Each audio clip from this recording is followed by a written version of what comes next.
Dee dee dee dee dee ah. Come one, come all, to the circus of madness that is modern politics and society. I'm going to make this a pretty quick video and just wanted to talk about what happened over Halloween weekend before the spooks and ghouls decided to start demanding that we pay the candy tax to children in bed sheets. Now, for those who don't know, I'm going to summarize basically what recently happened. First, let's start with the claim that the Democrats love so much that some horrible Trump supporter had attempted to attack and possibly kill Paul Pelosi, husband of Congress Speaker Nancy Pelosi. And, well, let's just be honest, it's all a lie. One of the big evidences against this is the fact that, well, as you can see here, glass does not break outward whenever a person is attempting to break into a place. I mean, did they hire Detective Clouseau for this one? He just shatters everything? I don't think so. But, of course, they're also spinning it that the person that's in custody is a alleged Trump supporter. Yeah, that's why he walks around in his nudist colonies. But these are the same people who always want you to focus on, January 6th, but don't talk about 2020.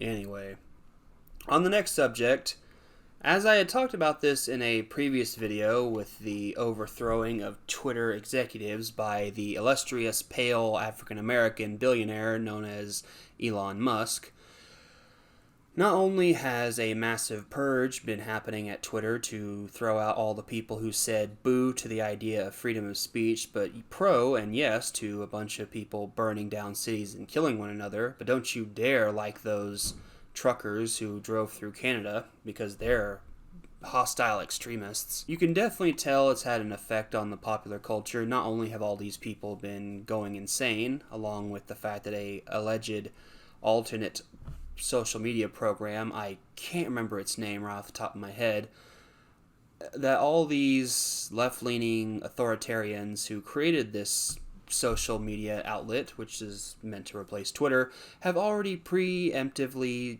striked Kanye West, Donald Trump, Elon Musk, and a few other people from even being on there because they don't like us, and all that madness. So, with that being said, one of the things that let me know that this was clearly a good thing in society was how the market was handling it. Now, I'm not a investor expert of any kind whatsoever, so take what I'm about to say with a grain of salt. But what I noticed is that the other day I invest in cryptocurrency and I saw that Dogecoin, a iconic meme culture coin that has been on stocks for a while and apparently connected to Elon Musk because he decided to allow the purchasing of Tesla merchandise, even I think Tesla cars, under Dogecoin, obviously with the right exchange amount, and it went from 8501 cents, okay, more accurately, it went from 8 cents to roughly 14 cents in a matter of a few hours while the great purge at Twitter was happening. That is nearly a doubling of the cost of one stock coin. That's impressive. My stock went way up, and at the time of the recording of this video, it has stabilized at around 12 cents, considering for the last few months, while, well, the economy is so good, it's been hovering in the 5 to 6 cents range. So I see that as a good thing. And now for the final subject at hand. The iconic film Black Adam, starring Dwayne, I'm still calling myself The Rock when I should be called the Boulder or the Mountain at this point, Johnson, playing the titular character. So I went to go see the movie with some friends of mine, and I'll be honest, it wasn't bad. It wasn't the best. Considering this is a DCEU film, it's kind of like you just take it for what you take it. And what's interesting is that I saw the movie only after seeing the critic review ratings on, for example, Rotten Tomatoes, as you can see here. Apparently the audiences loved it, but the critics didn't like it.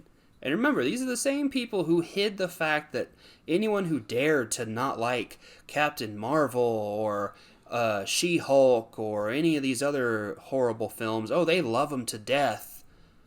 But the fans hate them, and they'll hide the fact that the fans hate them. Now, I went to go see the movie, and I'll admit it wasn't too bad. It wasn't great, but it was pretty good.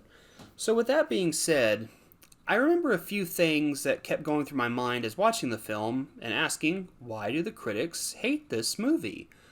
And I think I finally have a theory that answers it. See, spoilers by the way, the movie stars Dwayne "The Rock" Johnson, as I said, who plays the titular Teth Adam, the character from the comics, although obviously an alteration where instead of him being the son of Amun, who was the character chosen to be the Black Adam character, instead he is his father. There's a series of events that happen that explain why his son passed on his power to him, and he became, Black Adam, who's willing to kill people, as it says in the trailers. But in that process, think of it like this: in the city, nation, or whatever it's technically called of Kahndaq, basically a parody of Egypt. In Kahndaq, basically a long time ago, there were oppressors and evil people who conquered their peoples, and then the Great Champion, as their people call, what Black Adam is, saved the day and then long ago disappeared, like the Avatar from Last Airbender. So then, whenever he comes to the modern culture, and when he's released from his situation and brought to the modern world, we discover that, there's all these people who are going to stop him because, he's this dangerous person, and it's the Justice Society.